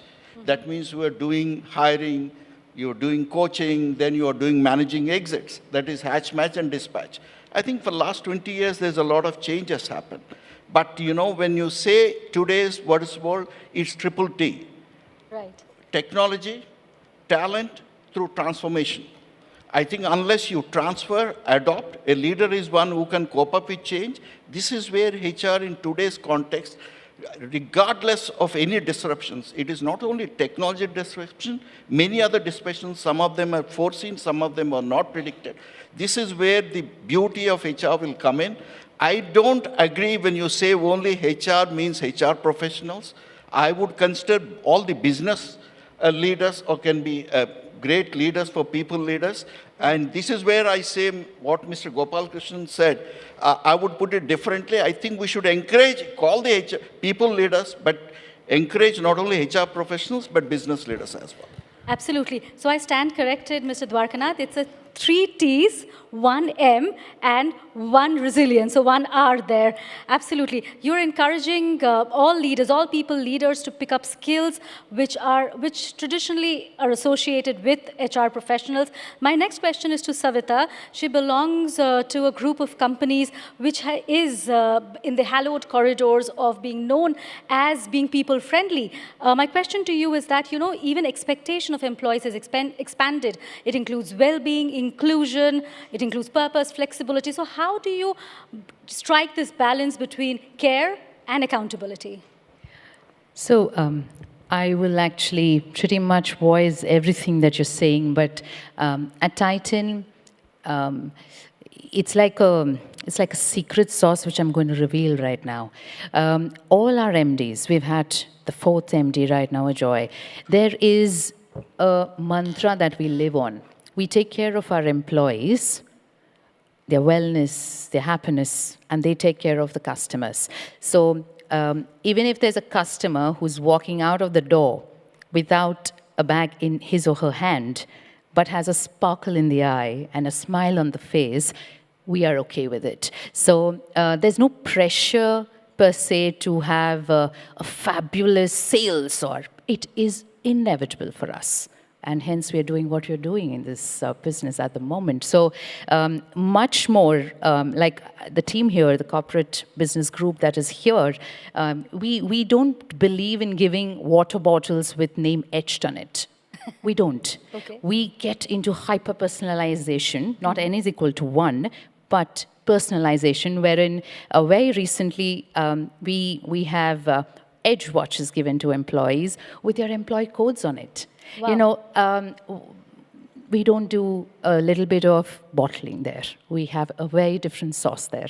So that's As what your we do. designation rightly says, you're looking at making all your employees brand ambassadors. You know, you spoke about pressure. One huge pressure point, not only for HR leaders, but all employees, would be AI. This is a question for Priyanka. I'll come to you with that. Even for research for this panel, I did take the help of AI. Now, it is everywhere. So what are HR leaders you think are overestimating and underestimating when it comes to AI? Great question. Thank you so much. As far as AI is concerned, I think at least HR is not, and I'm going to be very open about it, is not thinking too much about it right now. At least all the clients and all the mid-size and large corporates that we go to, they are only restricting it just to recruitment right now. There is a $200 billion industry which has already come up in AI, just in HR. Just in HR, $200 billion. Market space has already come in, and it's going to hit us like a tsunami. So I think the underestimation is that we'll get prepared when it, happens. Okay. And ho jayega. Abhi hamare to 4-5 saal bache, only 4-5 years are left for us as CHROs. I think we don't need to do too much, but I think it's coming faster than we imagine. And 70 to 80%, as I said earlier, the roles are going to change. So that's the underestimation. I think a lot more preparation needs over there. But I think what will happen is that as another competition changes and they realize the benefits of it, it will automatically happen over the period of time also. Because also what we've seen is the resilience of the Indian organizations. They do execute very quickly when they see the benefit. Right. So they're yet to see that benefit, I think. And once they do, I think the execution will happen faster than we all can imagine sitting here.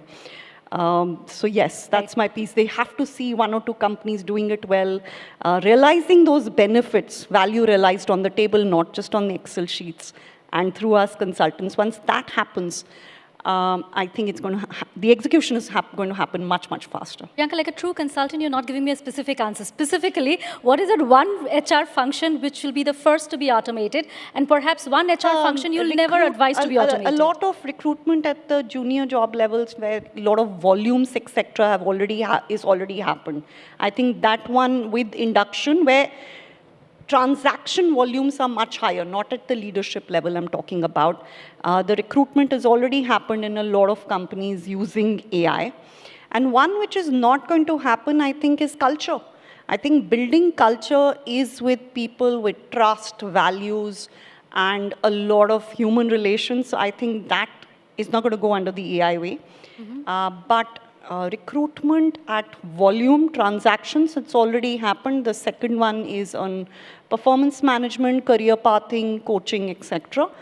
Only talking about where there are volumes and mid-management involved. Another trend that we've been observing would be the shift from roles to skills. My question is to both you and to Savita. How do you incentivize skill growth in terms of pay, in terms of internal job postings, project opportunities? Sandeep, would you like to go first? So am I allowed to answer Of that course question you, of course. earlier Yes, on? Like, yes. I thought maybe, you got some strict rules around it. No. Look, I think what you have heard from Priyanka is a consultant answer. Right. Let me give you a practitioner answer over here. So look, a lot of the roles that HR today does can be automated. I mean, let's not get confused between automation and AI. I mean, AI is the bigger piece, automation is just one part of it, A lot of it, automation has already been there, It's been there for many, many years, and HR has been doing it. So whether it is recruitment, or performance management, or data, and all that stuff. And that will become even more redundant, if you may call it that way, from a HR standpoint, because it can be done, a click of a button. What would remain is the decision making. What would remain is contextualizing the data that you're getting, contextualizing that data for the need of the business. And somebody has to apply brains there. So I was actually putting a quote together before coming over here, intelligence in the world of AI is democratized, it's democratized. Application is going to be contextualized. So the application of that is where HR will play an extreme role. So the kind of people that you look at and the kind of decisions they will make or the kind of roles they will do are going to be very different and much more sexier, if I may call it that way. Of course. Is that perhaps also a signifier of this shift from roles to skills? Right. Now, first of all, the organizations are going to change. There were organization structures earlier which were around functions. You got HR, you got finance, and you got marketing and supply chain and all that. I think over a period of time, all those things would go away.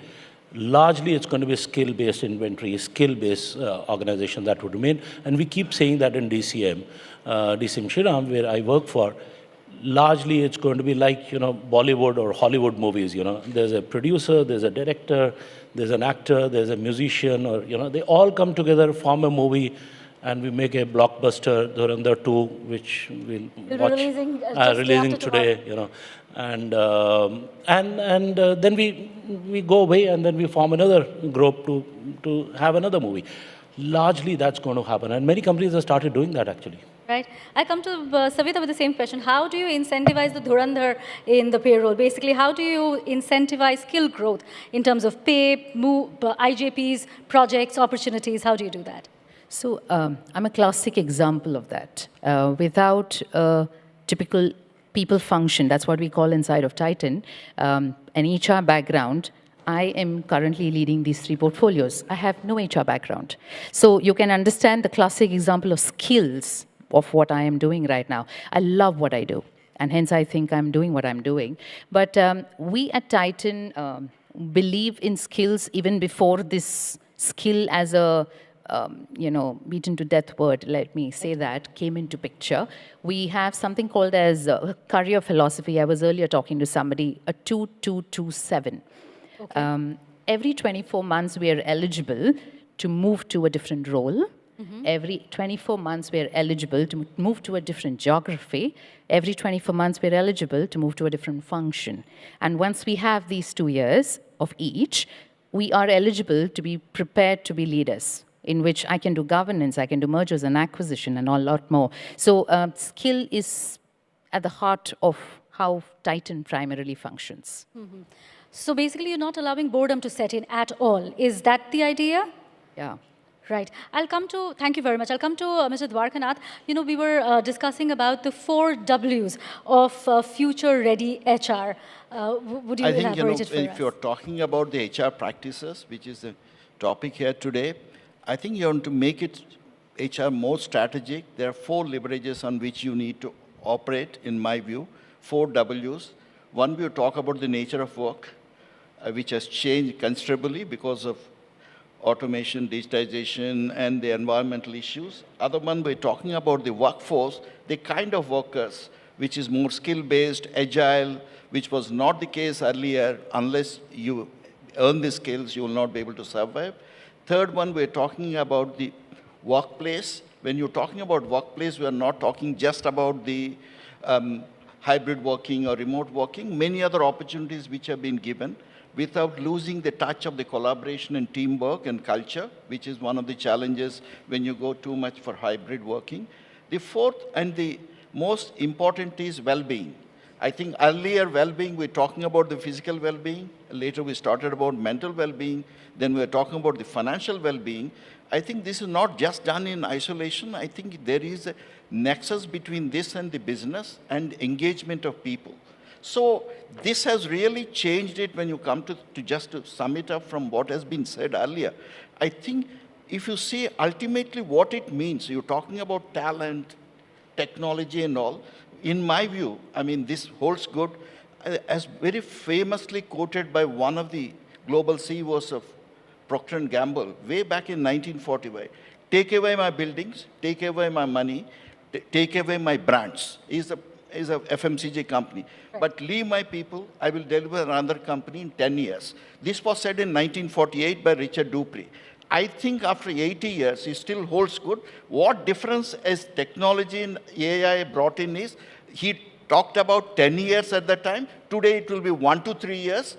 And then, they talked about the people. Today, we talk about talent, which is skill-based talents. That's the difference. That is the difference. My next question is for Priyanka as well as for Sandeep. In the new world that we're talking about, which HR practice you think that was perhaps considered as gold standard, you've completely stopped doing now? What have you observed? A lot of companies have stopped doing the bell curve. That's one of them. Having said that, there is still affordability versus what you're going to give out. So that's one practice which has kind of gone away. The second one... Sandeep, no, all right. She is still thinking. All right. Look, I think you bring about this question. It's so funny. When in my heydays, when I used to be interviewing people for HR and would ask them, look, why do you want to join HR? They said, we want to join HR because we love people. So that was a standard answer. Okay, I said, fair enough. If you love people, and I'll do something else, not come to HR then. I think that piece is going to go away. A lot of, I know it's contradictory and counterintuitional to HR guy to say that. But the fact is, this whole love, affection, touchy-feely thing is going to probably go away not because of AI. It's also because the generation is very different. So and they try doing that. I've got a 21-year-old son, and I said, look, come on, I'll give you a hug, because get up in the morning. What's the outcome of it? Sorry? He might just ask, what's the outcome of the hug? Maybe he'll do that, but he'll just kind of shirk away and say, get lost, what are you doing? Give me my space. So I think generation is changing. We got to start talking the language that they understand. And so one of the pieces that's going to go away is whole piece about this only emotional connect and not anything to back about it and believe that's going to work. I don't think that's going to work. Right. You want to add to that, Priyanka? Yeah, absolutely. The other thing that has already gone away in some companies, not in all, and over a period of time it will, is the pyramid structure, the level-wise career pathing that we had, using the ladder that, first you're an analyst, then a consultant, then a manager. Whatever levels you may have, you move from one to the other. I think it's going to be a lot more zigzag, exactly what you also spoke about, what you're already doing at Titan, that you can move roles depending on how competencies you build, and therefore you can have a constellation or a star kind of a structure, where it's not just a pyramid. You can move as per projects, what you also spoke about for direction and outcome. So that's the second thing. So pyramid structure, I think, is going to go away, not from Egypt, but from the organization structure in a lot of organizations. I think the third thing is about working as an employee itself. That's going to take 4 to 5 years or maybe more, at least in India, but it's already happening in globally, where the younger generation doesn't want to just work as an employee. They want to work for outcome. Right. And therefore, they may take 3 months or 4 months of a project, work on an outcome on a particular skill set, and then take maybe 2 months off. Right. And that trend we are going to see in a couple of years, if not immediately. So those, I think, 2-3 trends in terms of performance management being much more transparent, being much more constant and fast-moving, rather than waiting for a year for a bell curve and feedback. Second, the entire pyramid structure moving more to star structures and outcome-based, in terms of not just levels, but coming up with competencies. And as I said, the third one, rather than just being an employee, more outcome-driven project work for percentage of people who will come in and out. Right. Sandeep, you Let want me just to... add, for about 30 seconds. Look, I think, again, because of generational shift that we have seen, brands would have no meaning. You know, I mean, if I was working, I worked for a long period of time in GE, you know, and GE could attract good talent, you know. Work for HSBC could attract good talent and all that. Those brands will have no meaning for this generation, you know. They're looking for purpose. You know, if you are providing a purpose, meaning for what you do, then I work for a water technology company, and we could hire best quality people. May not be a great brand, but you're solving problems of the world in water. So I think purpose is becoming much and much right in the center of it than the brand. Right. I'll come to Mr. Dwarkanath. We discussed so many trends. So what does the new HR risk map look like, so to say? Okay. I think ultimately it centers around on how do you manage your talent, how you manage your people. I think the only aspect, you know, just to supplement what has been said, I think one more latest trend which we're seeing is now most of the employees who join you are not looking for careers with you, but also want to become a job providers rather than a job seekers continuously. This is one thing which I've seen. Now I look back in my career, in 1970 when I joined as a management trainee of DCM, they were encouraging this entrepreneurship. But we didn't understand because we want to become more a professional manager in terms of processes and box. But now I realize how important it is. Some of the youngsters, okay, they need to be empowered. They are very clear, as Sandeep said, they want the purpose. And they want an environment where freedom to act and take the responsibility. Yes. But at the same freedom to act and responsibility, which was not that much earlier, but that has become open. And secondly, they're willing to take risks. A courage to take risks, which is something, you know, which was lacking earlier, has been done. I think, you know, so in my perspective, whether you are a HR professional or a business leader who is managing people, it's important you need to inculcate the habit of creativity and innovation with an assurance, like in the T20 match. How many times, you know, Abhishek Sharma and Sanju Samson have given opportunity to go and bat with the freedom that, you know, your job is safe. I mean, unless you take a risk which is beyond a control, any calculated risk needs to be encouraged. I think this is, for me, that is the fundamental shift. Rest of the processes, you know, has been said, you know, GSK had a principle 2 + 2 + 2. You work in 2 functions, you work in 2 countries, you work in 2 businesses. So they are standard, but I think the change has come here. How do you make creativity and innovation as a part of your culture? As Priyanka said, it should become. And a leader is one who is ability to understand and drive it. This is where HR, as a credible activist, as an architecture of design and the organizational capability building is more important for me. Very valuable points there. Before we're running out of time, and I have a rapid fire round. While I'm no Karan Johar, but there is a goodie bag here, I hear. So I'm going to ask one question to all of you, and there's only one sentence in which you'll have to answer. I'll begin with Savita. The first one is, one HR trend you believe is overhyped. High tech. Okay. Because I think high touch is equally important. I know it's a rebuttal to what Sandeep said, but we are very cheesy that way. Okay. So, Mr. Dwarkanath? Over-indexing on terminology and technology at the cost of fundamentals. Okay. Priyanka? One HR trend you believe is overhyped? I think KPIs, though I earn 60% of my business through it, I think it's still overhyped in terms of the way it is managed. Okay. Sandeep? HR controls talent. Okay. You don't. I'll start with you. The next question, one capability every HR leader must build in the next 12 months. Anticipate future, not predict, anticipate. Priyanka? I'm going to say 2. One is understand your business model completely with numbers, etc. And second is AI. Okay. AI. Just simple tools which I can refer to. Understand the business, understand your people. Okay, Savita? I'll take the last one from Dwarka sir, which is create a safety net for people. It just gives them comfort. Make them risk takers. Yeah. Okay. The last one bold move. There are lots of HR leaders here. So one bold move you'd recommend that a CHRO take today, of course, provided they have the full CEO support. Savita, with you.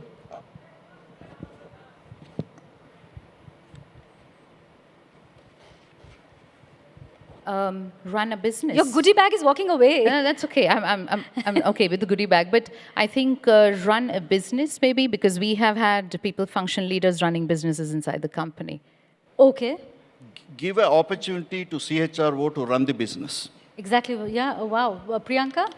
Pick up large projects and promise an ROI on it. Do not allow a 50-plus HR guy to run your CHRO role. Wonderful. On that note, I'll take a few questions from the audience. Show of hands, please. Yes, please go ahead. Can somebody please hand him the mic? Gentleman on the second row here. Yeah. Will you just introduce yourself and pose your question, please? Hi, my name is Anil, and I represent Zydus Life Sciences. We're very honored to listen to an esteemed group of panelists, and all the more happy to get an opportunity to ask a question to a set of leaders who have grayed their hair through the multiple facets of industry transformation over the past few decades. Lighter side, it's only Sandeep who makes that quite visible. But then my question is, now that HR has moved to an age of AI and we're discussing that, what is changing in leadership hiring? So what is it that CEOs and the board members ask for now when they look at leaders? That's my question. Is the question for specifically somebody or anybody? No, I think so. They're equally competent to answer. Of course. I'll be happy to listen to any one of them. I could go first. Please. So I sit on a couple of boards as well, and this is coming more from there than clients, where leadership roles are not now looked at from an age perspective. Earlier, what used to happen is that you would never hire a 30-year-old managing a team where the average age was 34 or 30. But that has changed. Right. And it is fast changing. I wouldn't say it has happened in all the companies, but people are okay to have leadership roles given to younger people who would bring in the competency. So I think that shift is already happening, where you see competency being greater than age and a couple of other things. You want to? I just want to supplement quickly.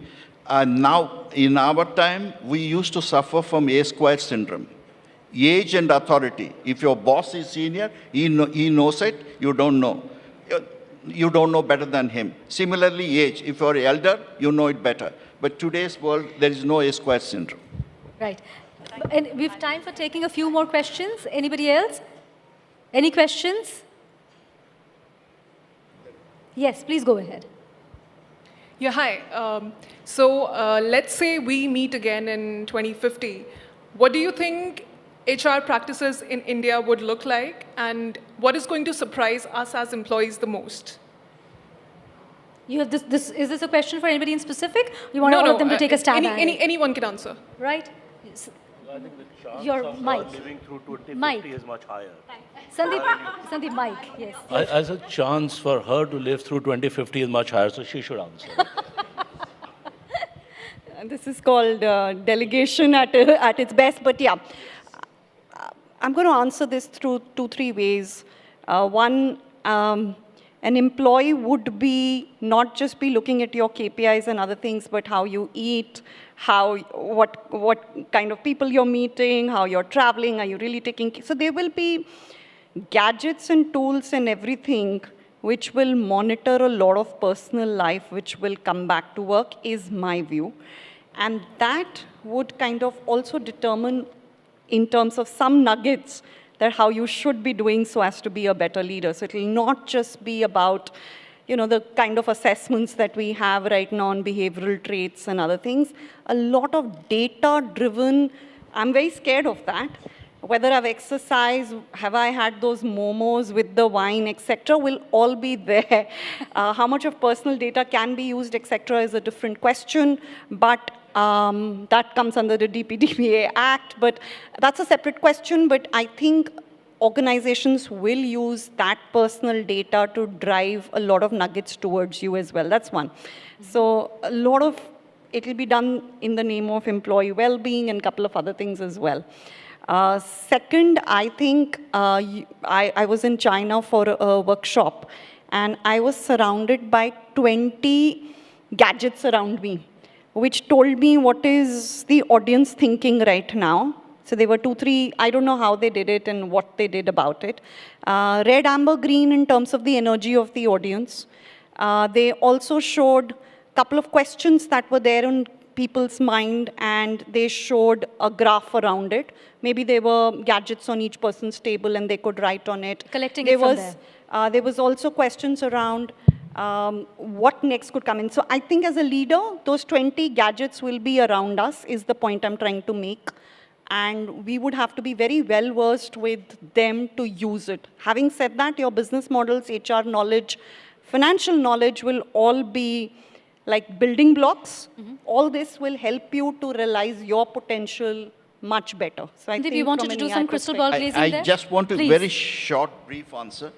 I can take the risk because I will not be there at 2050. So my answer is, whatever things happen from now, in the next 2 decades, the fact remains, I think one of the most important aspects is how do you humanize the whole technology aspects. You know, what is technology? Technology optimizes choices, but ultimately leaders who need to humanize consequences. I think that should be the drive in next 20 years. While technology improves, AI comes in, many other toolkits may come in. But the important is, how do you, it is not just HR, but any business leader, how do you, humanize that consequences to make it happen? Technology may say reduction of manpower, for example. But what is the leader has to do? How do you manage the current excess manpower? Whether you can do the reskilling or redeployment or parting base in a manner more dignified. So that is become the human touch. She talked about high tech, and high tech continues to be the main theme in next 2 decades, according to me. Right. You want to... Absolutely. So Priyanka just spoke about your experience in China, where there was a gadget which predicted the mood of the audience. We don't need a gadget here. We know the mood of the audience. You want us to move on. There is dinner waiting. Well, if there's one takeaway, that is the future of HR perhaps is in the intersection of talent, technology, trust. But most importantly, what I take away from all of you is that technology shouldn't be for the sake of it. It's only when it is required. Thank you very much once again to all my panelists for taking the time out. Thank you once again. Where is the hamper? I'll speak to my director right now.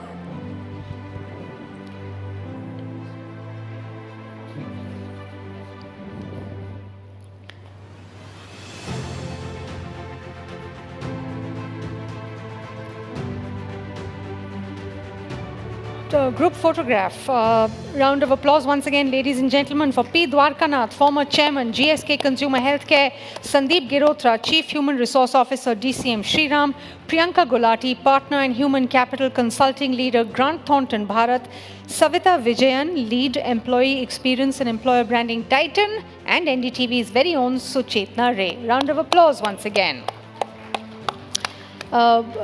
Gadget to gauge the mood of the audience. If I had that, perhaps I wouldn't have cracked as many bad jokes as I did.